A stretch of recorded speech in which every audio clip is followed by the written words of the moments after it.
Não aprendam o caminho dos gentios. Eu sou Ezequiel Gomes, você está no canal Vem Senhor Jesus, e hoje nós vamos refletir na Palavra de Deus, no formato de um sermão expositivo, sobre o texto de Jeremias capítulo 10. Então, se você quiser e puder, pode abrir aí a sua Bíblia para acompanhar a leitura em Jeremias 10. Enquanto você faz isso, aquele recadinho de praxe, tá? Se você deseja que mais conteúdos como esse sejam produzidos, você pode apoiar o nosso trabalho através da chave Pix, que é o meu e-mail, ezeksault@hotmail.com, e aí uma ajuda de qualquer valor ajuda a gente a continuar mantendo o nosso trabalho por aqui, tudo bem? Beleza. Recadinho dado, então, nós vamos ler Jeremias capítulo 10, do verso 1 até o verso 25, e depois nós vamos voltar fazendo algumas considerações a respeito do texto, beleza? Então, assim, com a Bíblia aberta, vamos orar para que seja o Espírito Santo a falar ao nosso coração. Oremos. Papai do céu, maravilhoso e querido, obrigado porque a tua palavra está aberta diante de nós. Não merecemos nada, mas o Senhor tem nos dado tudo. E junto com tudo que o Senhor tem nos dado, nós queremos pedir a unção do Espírito Santo para compreendermos a tua palavra, o perdão dos nossos pecados para estarmos em comunhão contigo, e que a tua verdade seja honrada e exaltada nesta palavra, em nome do Senhor Jesus. Amém. Bom, meus amados, vamos lá ler Jeremias capítulo 10, vamos ler do verso 1 até o verso 25. Aí a palavra de Deus diz o seguinte: ouvi a palavra que o Senhor vos fala, a vós outros, ó casa de Israel.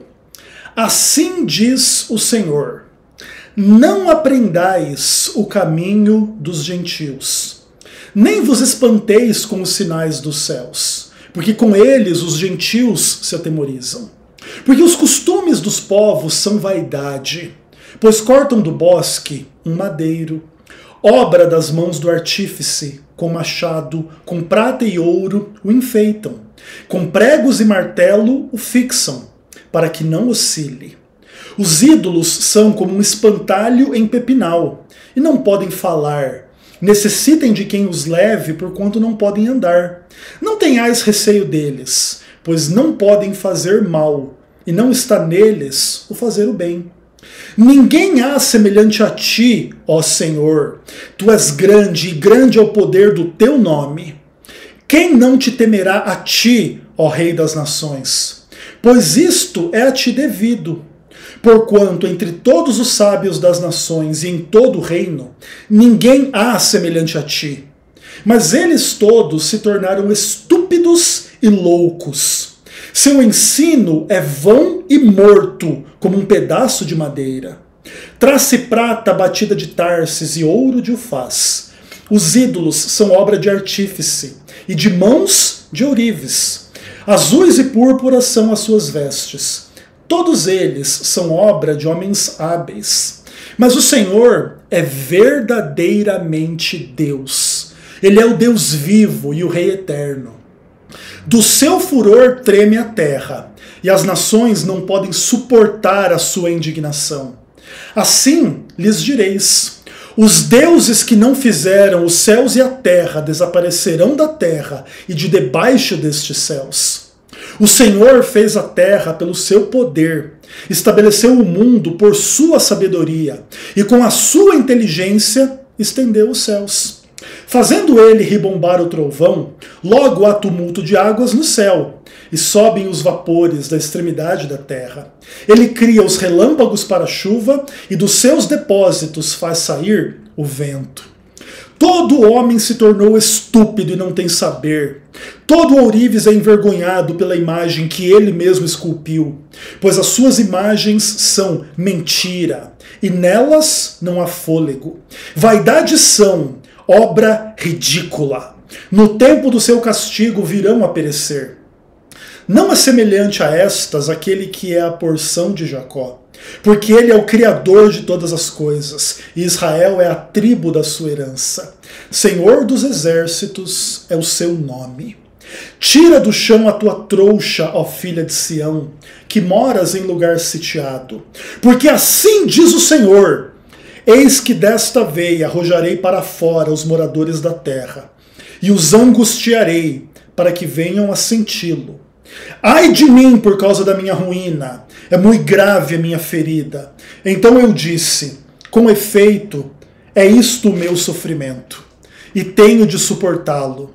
A minha tenda foi destruída, todas as cordas se romperam, os meus filhos se foram e já não existem.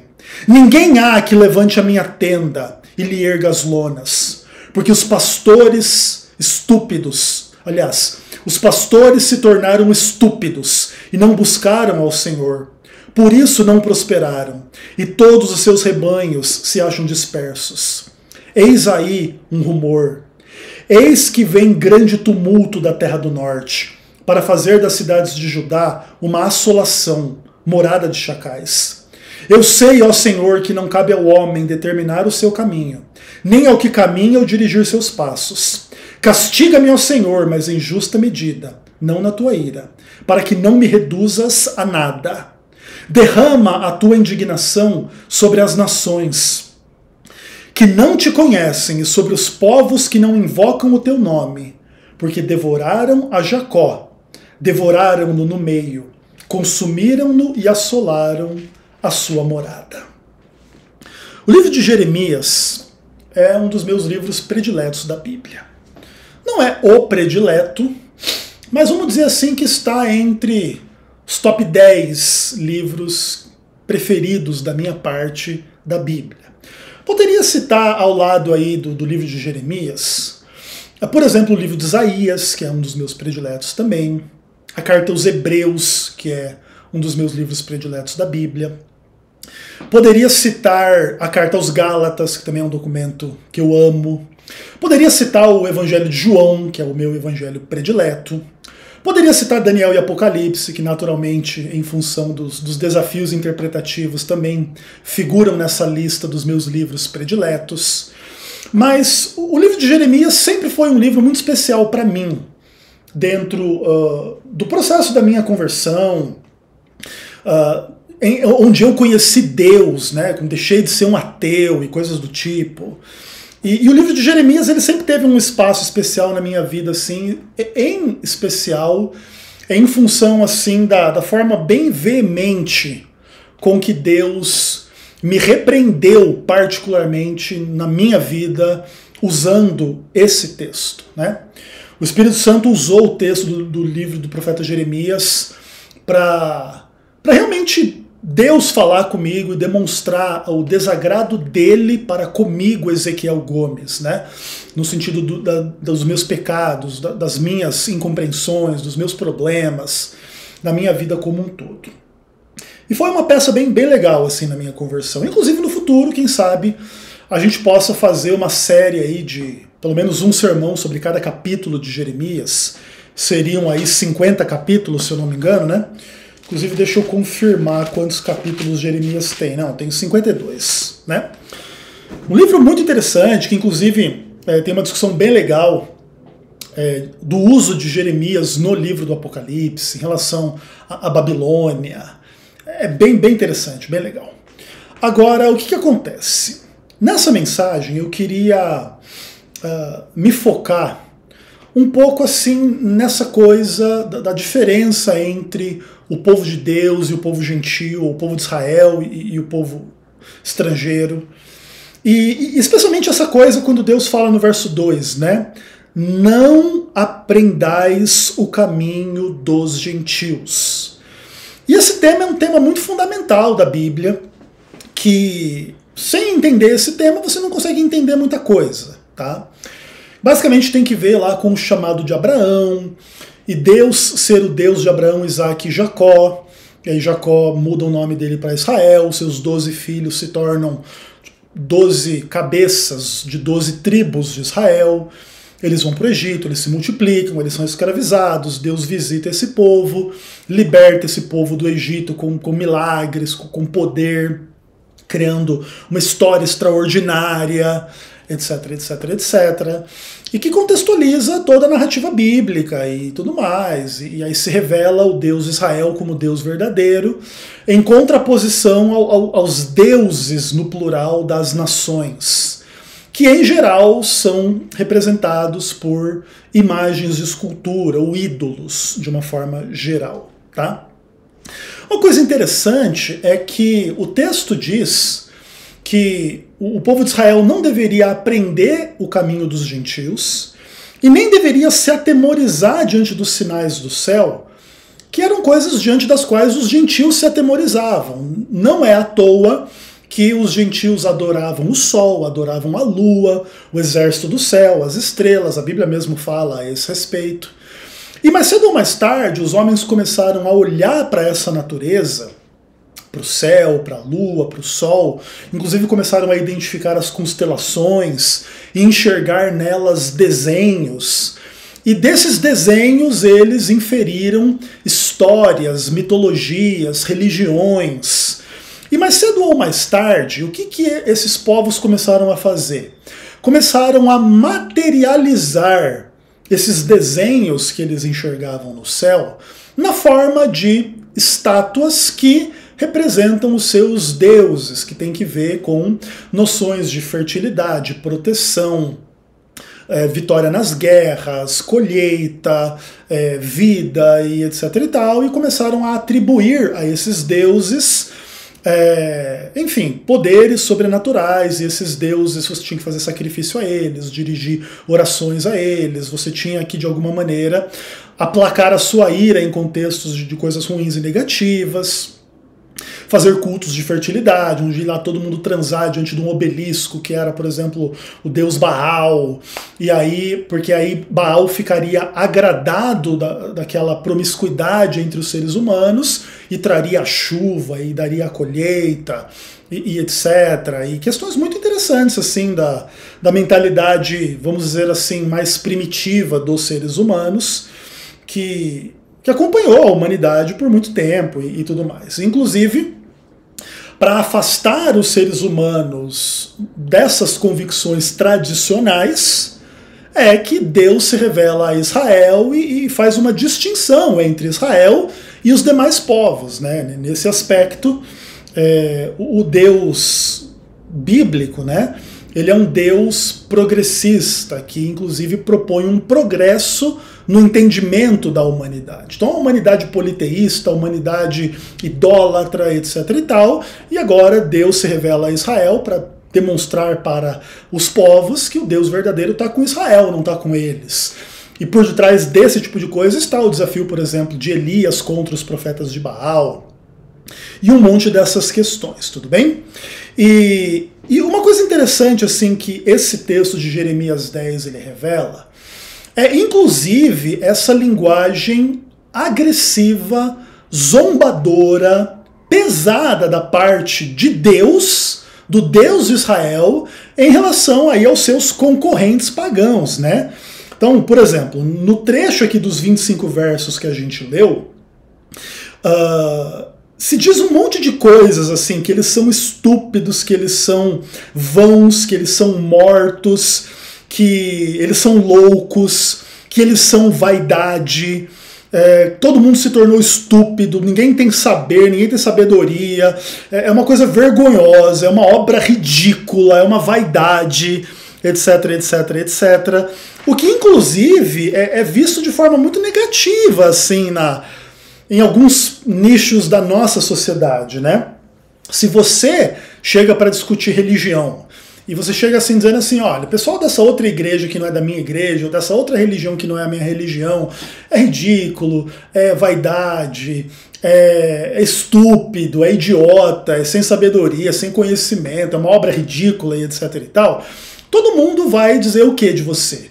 Que você é uma pessoa que acha que é o dono da verdade, que é melhor que os outros, que desrespeita, que faz discurso de ódio, e blá blá blá. Inclusive muitos cristãos compram esse papo quando eles se dão conta assim, dos embates doutrinários que existem entre as igrejas, de diversas convicções e tudo mais. E aí inclusive acusam os polemistas, né, os apologetas, os debatedores, no caso, por exemplo, como o Ezequiel Gomes, quando a gente pega um pouco mais pesado ao comentar estas questões e ao trabalhar as coisas da forma como Deus, inclusive, trabalha aqui. Chega lá para falar aí de uma heresia da Igreja Católica, ou da Igreja Assembleia de Deus, ou das igrejas evangélicas, ou do que quer que seja, e diz para eles assim, cara, a doutrina de vocês é ridícula, a obra de vocês é ridícula, vocês são loucos, vocês são estúpidos.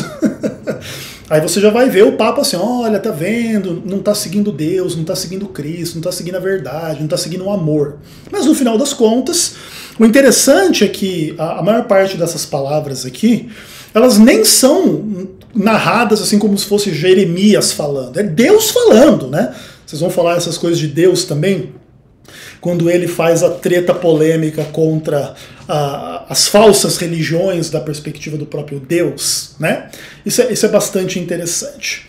Seja como for, é muito difícil a gente ser um grupo pequeno no meio de um grupo maior. Uma das maiores lições assim, da minha vida que eu aprendi sendo adventista do sétimo dia é aprender a ponderar as questões de você ser uma minoria no meio de uma maioria. Tá?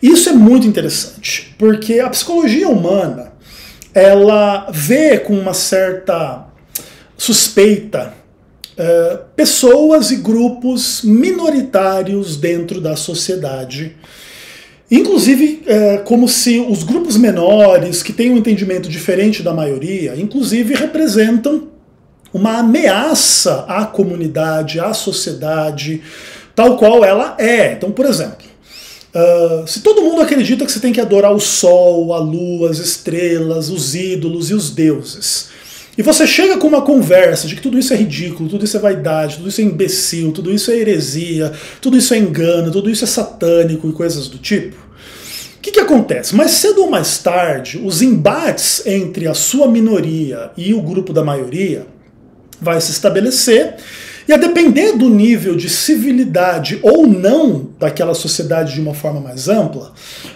as discussões elas podem inclusive sair do âmbito da mera discordância teórica de palavras, ideias e conceitos, para realmente virar briga, guerra, soco, paulada, no contexto atual poderia virar tiro, bomba, aquela coisa toda, né? Então você mexer com esses conceitos e com essas questões da humanidade não é uma coisa simples, tá? Mas Deus aqui ele dá o exemplo e ele diz para Israel não aprender o caminho dos gentios, não se atemorizar com o que os gentios se atemorizam e não tentar materializar as coisas que os gentios materializam na forma de ídolos, porque tudo isso é absolutamente ridículo e Deus é diverso de tudo isso. Enquanto um ídolo não pode andar, um ídolo não tem fôlego, um ídolo não pode falar, um ídolo não pode fazer bem nem mal, Deus é o oposto disso. Deus pode te julgar fazendo mal contra você e te punir nesse sentido. Deus pode te fazer bem, Deus criou todas as coisas, Deus é vivo, Deus é ativo, Deus é espírito, Deus fala, Deus anda, Deus se manifesta, Deus se revela, e aquela coisa toda, entendeu? Então é basicamente óleo e água, não se misturam essas convicções, né? E por ser absolutamente superior aos ídolos e tudo mais, Deus ele vai lá e zomba dos ídolos, e xinga os ídolos, vamos dizer assim, como coisas estúpidas, imbecis, idiotas, da parte de homens que têm habilidades para fazer esses ídolos, mas que no final das contas acreditam em algo profundamente mentiroso e estúpido. As suas habilidades para construir ídolos são inversamente proporcionais à sua burrice de confiar nos tais ídolos, né? Que agora o cara tem que carregar nas costas, meter um prego para ele não cair, o ídolo, no caso. Né? O ídolo, inclusive, não consegue andar sozinho de um lugar para o outro se esse homem sair de uma terra e ir para outra. Tem que ser carregado nas costas um pedaço de madeira, mas supostamente esse pedaço de madeira é o deus do cara que está carregando ele. E se, inclusive, se o cara não fizer um altarzinho bem redondinho ali para ele não cair, ele cai com a cara no chão. Vamos dizer assim. E Deus olha para tudo isso e diz, cara, isso é muito estúpido, isso é muito ridículo. Israel não deveria aprender este caminho. E a gente poderia dizer assim, essa é uma mensagem que não é muito relevante, não é verdade? Essa é uma mensagem assim, aparentemente um pouco inútil assim, sobre alguns aspectos, porque quem queria trocar a manifestação do Deus vivo em Israel, imagina lá, por exemplo, a glória de Deus aparecendo no Shekinah, lá no lugar santíssimo do santuário em Israel. Tipo, a manifestação de Deus gloriosa ali, sabe-se lá como é que era aquele negócio ali, tipo um portal multidimensional até o templo do santuário celestial. Quem que ia trocar um portal multidimensional onde o Deus vivo se manifesta por um pedaço de madeira grudado com prego na parede? Parece não fazer muito sentido, parece não ser muito interessante. Só que o que acontece? Quando a gente estuda a história do povo judeu, e inclusive depois a história do povo cristão, a gente percebe que parece que essas advertências, essa postura da parte de Deus descrita em Jeremias 10, ela tem sentido e ela revela algumas coisas muito interessantes. Vamos lá. Então, por exemplo, se você estuda a história de Israel, você vê que Israel adorou falsos deuses, ídolos, etc. muitas vezes, tá? Em muitos contextos. Baal talvez seja um dos mais famosos, né? Ali Acabe, Jezabel, Baal, aquela coisa toda. Imagina, lá em Israel tinha 450 profetas de Baal, para depois Elias ir lá tirar sarro dos caras, né? E os caras se cortando, invocando Baal para ele fazer isso e aquilo. E Elias tirando mó sarro, né? Ih, cara, grita mais alto que ele deve estar dormindo, viu? E aí quando ele invoca o nome de Deus, Deus consome o sacrifício cheio de água e desce fogo e tal. E aí o Senhor é Deus, não tem o que fazer, né? É um embate muito interessante, assim. Só que o que acontece? Quando a era das manifestações milagrosas, ela vai de alguma forma se tornando história e não sendo algo tão presente. Mas cedo ou mais tarde o povo tem sempre a tendência de voltar à idolatria e etc, e etc. E por exemplo, quando Jesus vem, aparentemente essa tendência deveria acabar, né? Porque agora, tipo assim, Deus não é mais não tá lá no portal multidimensional do Shekinah. Deus agora ele tá na pessoa de Cristo, andando entre as pessoas, fazendo milagres, ressuscitando morto, expulsando demônio, curando todas as doenças, pregando o evangelho, inclusive não excluindo os mais pobres, os pecadores, as pessoas marginalizadas, dos grupos menores da sociedade, a prostituta, o publicano, as pessoas de má fama, etc. E Deus em Cristo se identifica com essas pessoas e vai atrás dessas pessoas, justifica comer com eles, conversar com eles, pregar a eles o evangelho, fazer milagres no seu meio. Mas cedo ou mais tarde, Jesus vai morrer, vai ressuscitar e vai voltar ao céu com a promessa que vai preparar um lugar, e quando esse lugar estiver preparado ele voltará, e aí vai estar os cristãos com ele lá. E aparentemente esse lugar ainda não terminou de ser preparado, deve estar sendo muito bem feito inclusive. E aí, enquanto Cristo não volta, a gente poderia pensar assim, então toda essa tendência idolátrica ela vai desaparecer, né? Porque agora a narrativa bíblica e tudo mais, etc., ela dá conta de que Deus ele não se manifesta na forma de uma imagem, mas de uma pessoa viva, Jesus, que inclusive se você matar ela ressuscita. Com uma dinâmica, com ensinamento, você pode abraçar, você pode conversar, você pode discutir a Bíblia com ele sempre vai ganhar no final das contas, né? Porque acho que ele tem um pouco mais de noção do que a gente. Mas é muito interessante, assim. Mas, à medida em que o tempo passa, as pessoas vão voltando à velha idolatria, tá? E eu queria comentar um pouco com vocês sobre a falha do cristianismo em obedecer o texto de Jeremias 10, que é o texto que a gente leu. E para isso eu trago em meu auxílio o Catecismo da Igreja Católica Apostólica Romana, edição revisada de acordo com o texto oficial em latim, tá bom? Eu queria ler para vocês algumas coisas aqui que revelam um pouco assim da incapacidade ou da falta de vontade dos cristãos em atentarem para aquilo que Deus ensinou ao povo de Israel e, por tabela, ao povo cristão, E como que é interessante quando você se desvia daquilo que Deus alerta, onde que tudo isso vai parar, né? Eu tô com a minha garganta meio seca aqui, por isso que eu tô tomando bastante líquido, tá? Mas tá bem. Então, olha só que interessante. Quando você abre aqui o Catecismo da Igreja Católica, nos artigos 2129 em diante, aqui na minha edição da página 560 em diante, nós lemos algumas coisas muito interessantes. Aí eu vou ler para vocês aqui 4 tópicos. Eles dizem assim: o mandamento divino incluía a proibição de toda representação de Deus por mão do homem. O Deuteronômio explica: uma vez que nenhuma forma vistes no dia em que o Senhor vos falou no Horebe, no meio do fogo, não vos pervertais, fazendo para vós uma imagem esculpida em forma de ídolo. Deuteronômio 4, versos 15 a 16. Eis aí o Deus absolutamente transcendente que se revelou a Israel. Ok.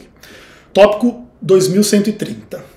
No entanto, desde o Antigo Testamento, Deus ordenou ou permitiu a instituição de imagens que conduziriam simbolicamente à salvação por meio do Verbo encarnado, como são a serpente de bronze, a Arca da Aliança e os querubins.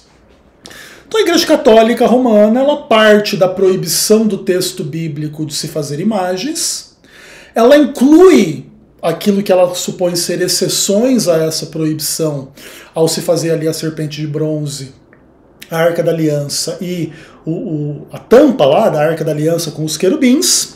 E agora, a partir desse raciocínio, no tópico 2131, começa a se entender onde é que eles querem chegar com esse pequeno estudo bíblico deles aqui. Aí ele diz assim: foi fundamentando-se no mistério do Verbo encarnado que o 7º Concílio Ecumênico em Niceia, no ano de 787, justificou contra os iconoclastas o culto dos ícones, que é o culto das imagens. Aí ele continua: os de Cristo, mas também os da Mãe de Deus, dos anjos e de todos os santos.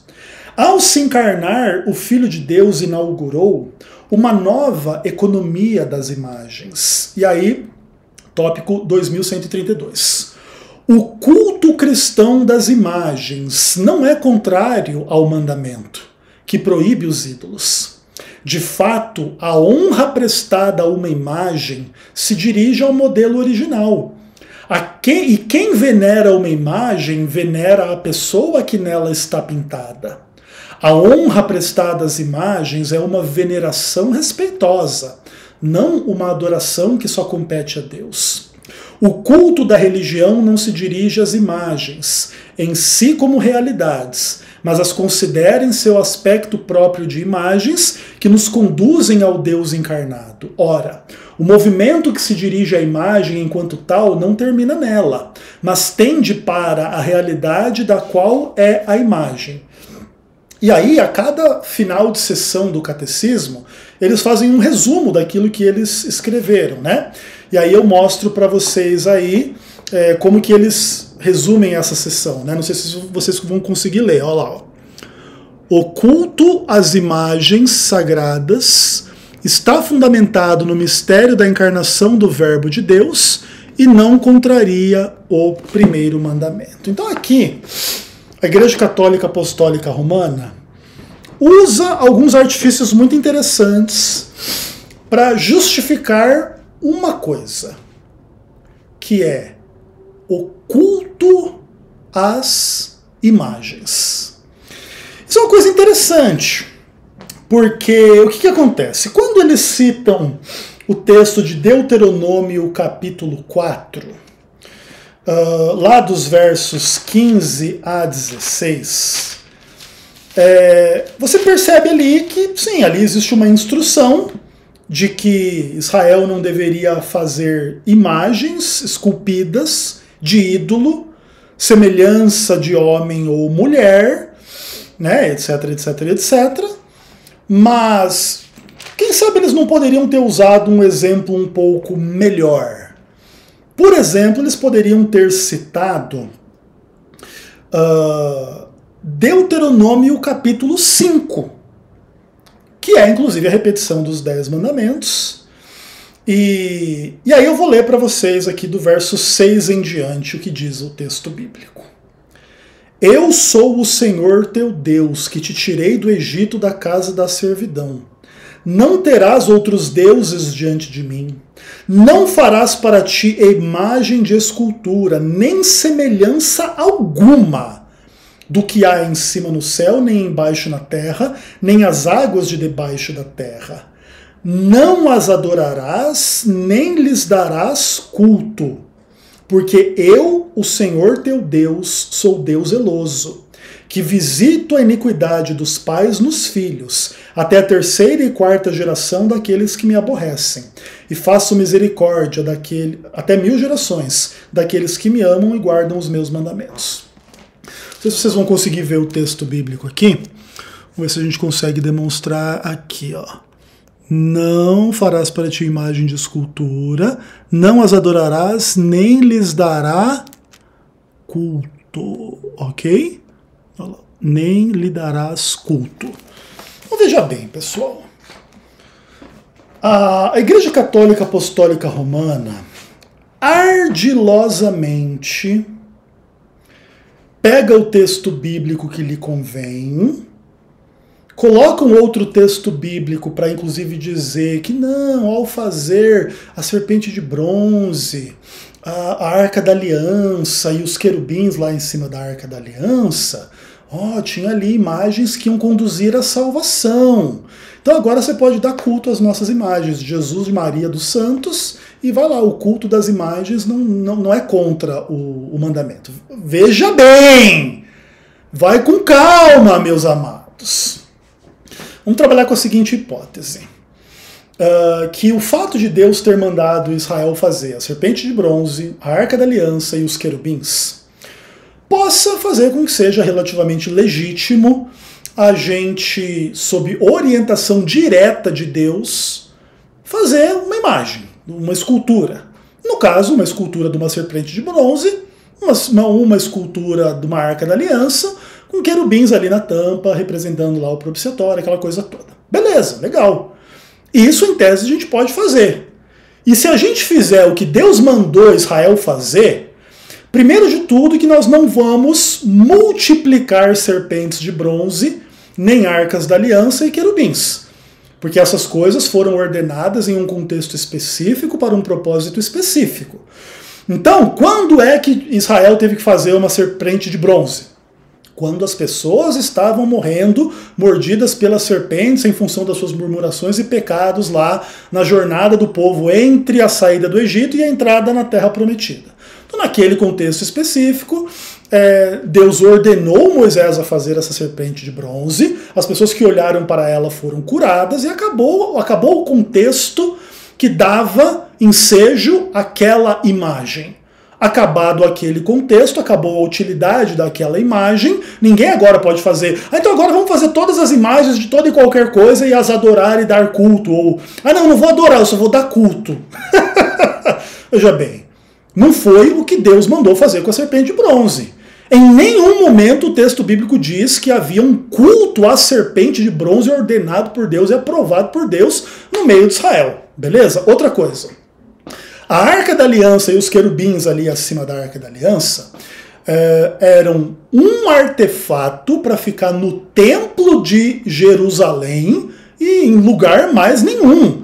Não era para fazer 1 milhão de cópias da Arca da Aliança, 1 milhão de cópias dos querubins e vender para os peregrinos em todo lugar do mundo para ganhar uma graninha e inclusive fazer um culto lá à Arca da Aliança e aos querubins.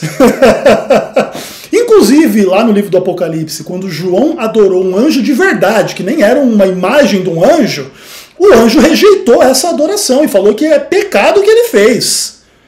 Então esse papo assim, não, ao adorar a imagem, você está adorando não é aquela imagem, mas o símbolo contido naquela imagem. Mesmo assim, Quando alguém adorou um anjo, foi repreendido como cometendo pecado. Não faças isso, disse o anjo para João. Agora, se João tivesse adorado a imagem de um anjo, aí o anjo representado na imagem poderia dizer assim, agora eu aceito. Ou seja, a Igreja Católica Apostólica Romana é aquela organização cristã da maioria, dominante, poderosa, que fala o exato oposto do que a Bíblia fala, torcendo a Bíblia quando lhe convém e para negar a Bíblia claramente, certo? E com isso, a Igreja Católica Apostólica Romana se torna a mãe de um monte de filhas, de instituições religiosas que lhe seguem o exemplo. E aí eu queria mostrar para vocês algumas outras coisas do catecismo da Igreja Católica, para você entender um pouco assim algumas questões.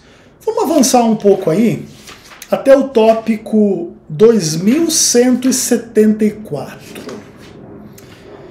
E aí eu queria mostrar para você assim o que ensina a Igreja Católica a respeito de uma outra questão que não é esta do culto às imagens. E você tenta enxergar se você já ouviu isso em algum lugar por aí, tudo bem? Aí o texto aqui do Catecismo da Igreja Católica diz assim: Jesus ressuscitou dentre os mortos no primeiro dia da semana. Marcos 16, verso 2. Enquanto o primeiro dia, o dia da ressurreição de Cristo, lembra a primeira criação. Enquanto o oitavo dia que segue ao sábado significa a nova criação, inaugurada com a ressurreição de Cristo. Para os cristãos, ele se tornou o primeiro dia de todos, a primeira de todas as festas, o dia do Senhor, o domingo. E aí o texto diz assim: reunimo-nos todos no dia do sol, porque é o primeiro dia após o sábado dos judeus, mas também o primeiro dia, em que Deus, extraindo a matéria das trevas, criou o mundo, e nesse dia Jesus Cristo nosso Senhor ressuscitou dentre os mortos. Olha que coisa interessante, diz a Igreja Católica. A Igreja Católica pega um fato bíblico, que Jesus ressuscitou no primeiro dia da semana, e cria uma fantasia gigantesca. Igual a Igreja Católica pega Deuteronômio 4 e a questão da serpente de bronze, da Arca da Aliança e dos querubins, e cria uma fantasia gigantesca, que no final das contas te permite dar culto às imagens, sendo que o mandamento de Deus diz: não farás para ti imagem de escultura, nem lhe darás culto de nada que tem no céu, nem na terra, e etc e tal.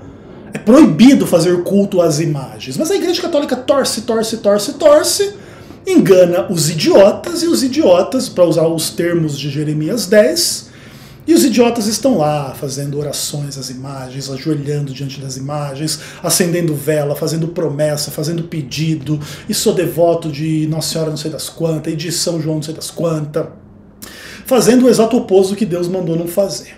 E agora, em relação à questão da guarda do sábado ou da guarda do domingo, acontece que a Igreja Católica pega um fato, que Jesus ressuscitou no primeiro dia da semana, e já infere uma fantasia. Então é o oitavo dia, que é o primeiro dia, que é o dia que Deus tirou a luz das trevas, e como isso agora a gente deixa de lado o sábado dos judeus e agora guarda o domingo dos cristãos, algo do tipo. O domingo do dia da ressurreição de Jesus. Agora veja bem. A Bíblia não manda você fazer esse raciocínio em lugar nenhum. E a Bíblia não diz que o sábado é o dia dos judeus. A Bíblia diz que o sétimo dia é o sábado do Senhor teu Deus. Não é o sábado dos judeus. Tá? Então a Igreja Católica, ela vai que vai, com essa argumentaçãozinha filosófica dela, igual ela faz para justificar o culto às imagens, ela faz para você guardar o domingo em lugar do sábado. Aí o catecismo continua dizendo assim: o domingo se distingue expressamente do sábado, ao qual sucede cronologicamente. a cada semana e cuja prescrição ritual substitui para os cristãos. Leva à plenitude na Páscoa de Cristo a verdade espiritual do sábado judeu e anuncia o repouso eterno do homem em Deus. Pois o culto da lei preparava o mistério de Cristo, e o que nele se praticava prefigurava de alguma forma algum aspecto de Cristo. Aqueles que viviam segundo a ordem antiga das coisas voltaram-se para uma nova esperança, não mais guardando o sábado, mas sim o dia do Senhor, no qual a nossa vida é abençoada por ele e por sua morte. A celebração do domingo observa a prescrição moral naturalmente inscrita no coração do homem, de prestar a Deus um culto exterior, visível, público e regular, sob o signo de seu benefício universal para com os homens. O culto dominical cumpre o preceito moral da antiga aliança, cujo ritmo e espírito retoma para celebrar a cada semana o Criador e Redentor do seu povo. Você já ouviu falar que se você descansar qualquer dia entre 7 dias, você cumpre a lei moral de descansar um dia em 7? Você já ouviu falar que se você guardar o domingo, descansar no domingo, você não precisa guardar o sábado? Pois é, todos esses argumentos, mais cedo ou mais tarde, eles fluem das lógicas católicas, em função da qual aqui, o domingo se distingue do sábado, e agora você vai guardar o domingo e não o sábado, porque o domingo substitui o sábado. Nada disso é um argumento bíblico, tudo isso é um argumento tirado da cabeça de um doido, ou de muitos doidos, né? Que compõem aí o magistério da Igreja Católica, os padres, aquele papo como um todo. Seja como for, você já ouviu falar que guardar o sábado era coisa da antiga aliança e que agora a gente está na nova aliança que ou não guarda o sábado ou guarda qualquer dia, ou etc e tal? Pois é, de onde que começa a vir esse tipo de argumento aqui? Vem exatamente da Igreja Católica Apostólica Romana. E, por exemplo, a gente pode, né, por exemplo, ler aqui um pouco mais. Olha só o que diz o Catecismo. É o tópico 2177. A celebração dominical do dia e da Eucaristia do Senhor está no coração da Igreja. O domingo, dia que por tradição apostólica se celebra o mistério pascal, deve ser guardado em toda a Igreja como dia de festa de preceito por excelência.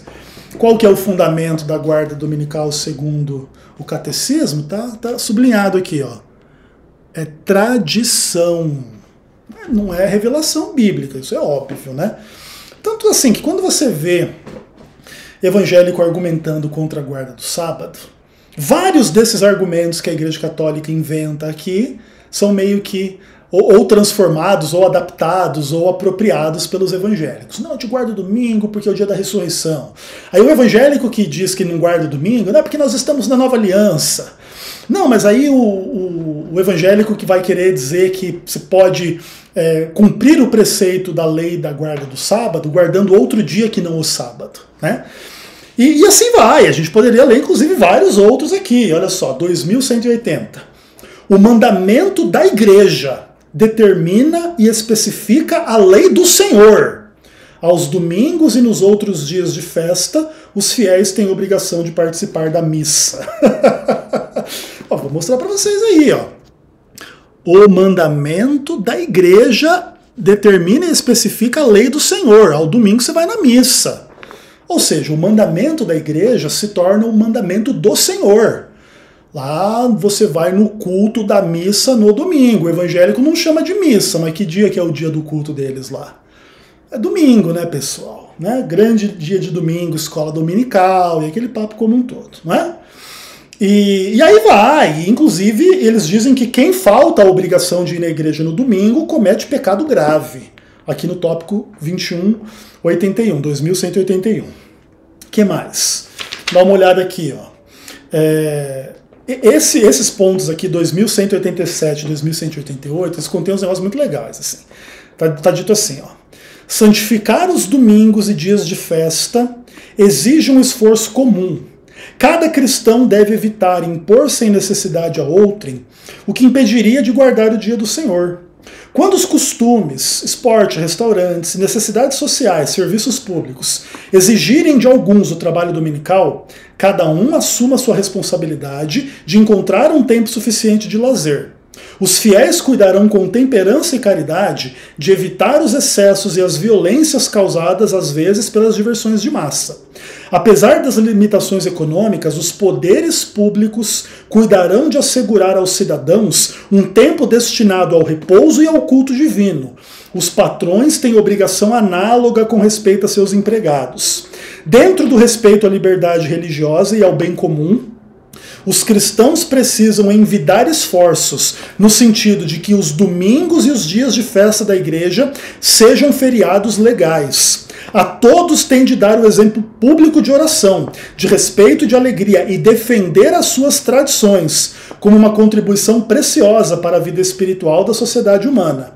Se a legislação do país ou outras razões obrigarem a trabalhar no domingo, que apesar disto, este dia seja vivido como dia de nossa libertação, que nos faz participar desta reunião de festa, da Assembleia dos Primogênitos, cujo nome estão escritos no céu. E aí eles citam Hebreus 12, versos 22 a 23.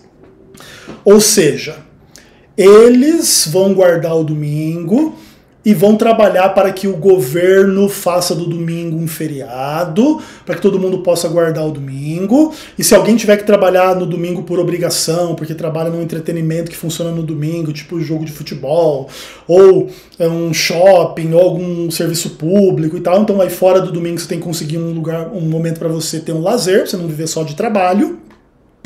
E tal, mas o fato é que tem que ter o poder público ali para assegurar que as pessoas podem guardar o domingo. E os patrões, inclusive, devem permitir as pessoas guardar o domingo. Inclusive, na própria CLT, né, nas leis de trabalho do Brasil, tá lá que você não pode trabalhar mais do que 2 domingos por mês, acho que é uma coisa assim, né? O Brasil, como um país católico, influenciado pela Igreja Católica, tem na sua própria lei, né, esse tipo de questão assim das pessoas poderem descansar no domingo, e etc, e etc, e etc. É isso o que diz o Catecismo da Igreja Católica, que inclusive revela o fracasso da Igreja Católica em obedecer o texto de Jeremias capítulo 10, não aprenda o caminho dos gentios. Porque no final das contas, com toda a argumentação filosófica que a Igreja Católica faz sobre uma suposta substituição do sábado pelo domingo, eles deixam de contar para você a verdadeira história dessa transição, que tem que ver com o fato de que quando o evangelho foi começado a ser pregado aos gentios, os judeus que pregavam o evangelho, que todos os primeiros cristãos eram judeus, guardavam o sábado, e os gentios, em alguns casos, tinham o costume de descansar no domingo, que era o dia do sol, certo? Etc e tal. Então, os cristãos de origem gentílica começaram a prevalecer sobre a igreja a partir do 2º século em diante e começaram a mesclar, descumprindo o texto de Jeremias 10, aspectos da religião bíblica com aspectos da religião pagã. E daí que nasce Natal, guarda do domingo, imagens, e aí vai nascer um monte de apostasias da fé bíblica em nome da tradição católica, que bebe do paganismo e que vai tocando horror na igreja, entendeu? E que vai descaracterizando a igreja das suas raízes bíblicas judaicas para se tornar cada vez mais uma comunidade paganizada, que agora faz culto a imagens, guarda o domingo e não guarda o sábado. E existe aqui um outro aspecto final que eu gostaria também de trabalhar com vocês brevemente. Vamos dar uma olhada aqui no tópico 366, que é mais uma das provas, né, que a Igreja Católica Apostólica Romana não obedeceu o texto de Jeremias 10. E ao invés de não aprender o caminho dos gentios, acho que aprendeu e aprendeu muito bem.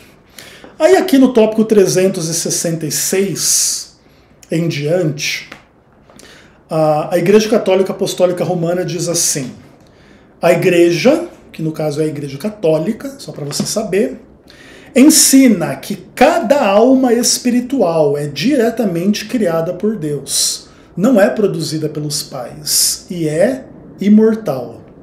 Ela não perece quando da separação do corpo na morte e se unirá novamente ao corpo na ressurreição. Quantos de vocês já viram evangélicos defendendo que a alma é imortal, se separa do corpo na hora da morte e depois vai voltar a ser unida ao corpo na ressurreição?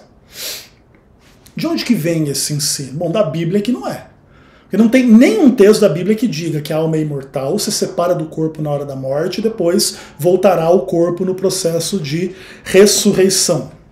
Outra coisa, olha que interessante, algumas outras questões aqui que a Igreja Católica fala a esse respeito.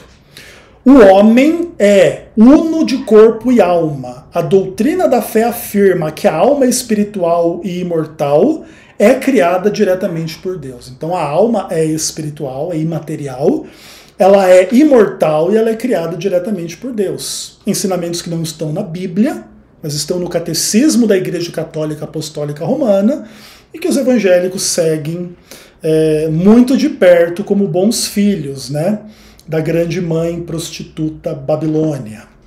E aí vamos ver por último aqui o tópico 1022, que diz assim: cada homem recebe em sua alma imortal a retribuição eterna a partir do momento da morte, num juízo particular que coloca sua vida em relação à vida de Cristo, seja por meio de uma purificação, seja para entrar de imediato na felicidade do céu, seja para condenar-se de imediato para sempre.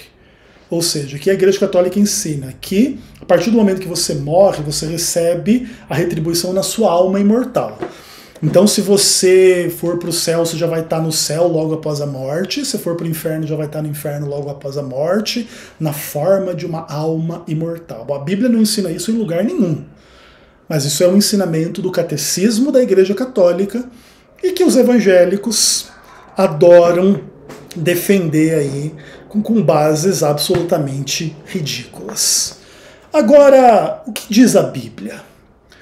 A Bíblia, conforme a gente leu aqui em Jeremias capítulo 10, ela diz assim: não aprenda esse caminho. Não aprenda o caminho dos gentios. Foram os gentios, sem a revelação bíblica, que imaginaram que haveria uma alma imortal que sai do corpo, que desencarna, que reencarna, e blá blá blá. Isso não é o ensino bíblico em lugar nenhum, em momento nenhum. Foram os gentios que chamaram o domingo de dia de sol, o dia 25 de dezembro, o solstício do inverno, de um dia muito importante, que depois vai virar o Natal. Foram os gentios que materializaram as suas fantasias em forma de imagens e dirigiram a elas orações, cultos, acenderam velas, fizeram promessas, crendo que aquelas imagens poderiam lhes beneficiar. E blá blá blá. E uma coisa interessante sobre a relação entre o universo evangélico e o universo católico é que o universo evangélico admite as bobagens e fantasias católicas sobre a alma imortal, sobre a não necessidade de guarda do sábado, daí ou você guarda o domingo, ou guarda qualquer dia, ou guarda dia nenhum. E inclusive querem ficar falando mal da Igreja Católica no que tange aí a questão das imagens. Mas veja bem, a mesma lógica que a Igreja Católica usa para defender que a alma é imortal, que o domingo substitui o sábado e que você pode fazer culto a imagens, é a mesma. É pegar textinho bíblico para distorcer o textinho bíblico, para inferir sobre o texto bíblico o que o texto bíblico não ensina, para daí ensinar. Então, por exemplo, o texto bíblico diz que Deus mandou fazer uma serpente de bronze, uma arca da aliança e um querubim. Perfeito. Mas não diz que é para fazer culto às imagens. Ou seja, eles tomam o que o texto bíblico diz para inferir o que não diz e no final você desobedecer o que Deus diz, para você não fazer culto a imagens e escultura. Da mesma maneira eles fazem em relação ao sábado. A Bíblia diz que Jesus ressuscitou no domingo. Em nome do que a Bíblia diz, eles dizem, então agora o domingo está no lugar do sábado, agora Deus manda você guardar o sábado, agora você não guarda, agora você guarda o domingo no lugar do sábado. Ou no máximo guarde dia nenhum, tudo bem? Ou qualquer dia, menos o que Deus mandou. E aí o evangélico diz, nossa, que argumento maravilhoso, vamos seguir. O que a Igreja Católica faz para defender essas bobagens aí de alma imortal? Pega o texto bíblico, distorce o texto bíblico e no final você tem que crer no oposto que a Bíblia diz claramente. A alma que pecar, essa morrerá. Não, isso você não pode acreditar. A alma supostamente não peca nem morre. Ou se morre não peca, mas daí o salário do pecado deixa de ser a morte, porque aí vai ter uma alma que peca, mas não morre. Né? Ou seja, é uma infinita quantidade de heresias que tem uma única fonte: o paganismo. E Deus já tinha avisado: não aprendais o caminho dos gentios. Porque essas imagens de escultura, esse domingo no lugar do sábado, essa alma imortal, eu vou usar os termos do texto bíblico, tá? É uma obra ridícula. São coisas idiotas e estúpidas. São pessoas loucas que defendem esse tipo de coisa. São pessoas que não têm conhecimento. São pessoas que são envergonhadas por pegar uma Bíblia na mão e sair pregando alma imortal, guarda de domingo, transgrida o sábado à vontade. Daqui a pouquinho poderiam começar a guardar aí, vocês evangélicos também. Aliás, poderiam começar a obedecer também as bobagens da Igreja Católica para começar a fazer umas orações para algumas imagens de escultura por aí. Aliás, né, já tem bastante igreja evangélica que faz aí a Arca da Aliança, passa no meio do povo e o povo pede bênção e oração e não sei o quê. Tipo, nessas igrejas neopentecostais aí, isso até que não é incomum, não é verdade? Mas uma coisa interessante que o texto diz aqui no final é que os povos que não invocavam o nome de Deus, eles devoravam Jacó, devoraram-no e consumiram e assolaram a sua morada. Veja, onde quer que exista uma Bíblia, não deveria ter imagem de escultura. O sábado deveria ser guardado, não deveria ter fantasia sobre a alma imortal.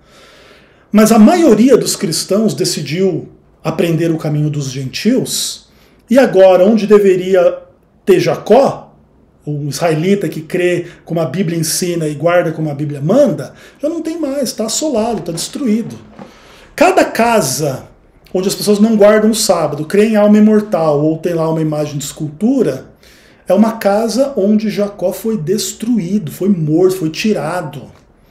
Porque Jacó não guardava o domingo, Jacó não adorava imagem de escultura, Jacó não acreditava em alma imortal. Inclusive diz que quando ele desceu ao Egito lá com 70 pessoas, era com 70 almas mesmo, né?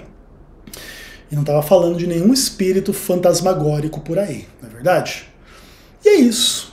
Por desconsiderarem a palavra de Deus, católicos e evangélicos creem no que é mentira pagã e podem ser retratados como loucos, estúpidos, tendo uma obra ridícula, uma vaidade, e tais adjetivos fluem do texto bíblico da boca de Deus, não da boca do Ezequiel Gomes.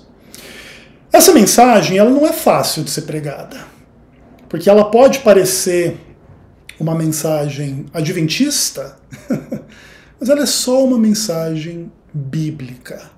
E também com um quê histórico da compreensão de como que a Igreja Católica Apostólica Romana, mediante artifícios mentirosos e diabólicos, transformou a verdade de Deus em mentira, adorou a criatura em lugar do Criador, fez o exato oposto do que Deus mandou fazer, acreditou no exato oposto do que Deus ensinou na sua palavra.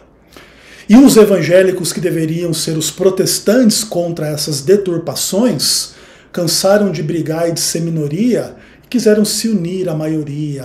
A Igreja Católica, a gente também crê em alma imortal, mesmo que não esteja na Bíblia, tá? Deixa o sola escritura pra lá, sola Platão mesmo nos basta.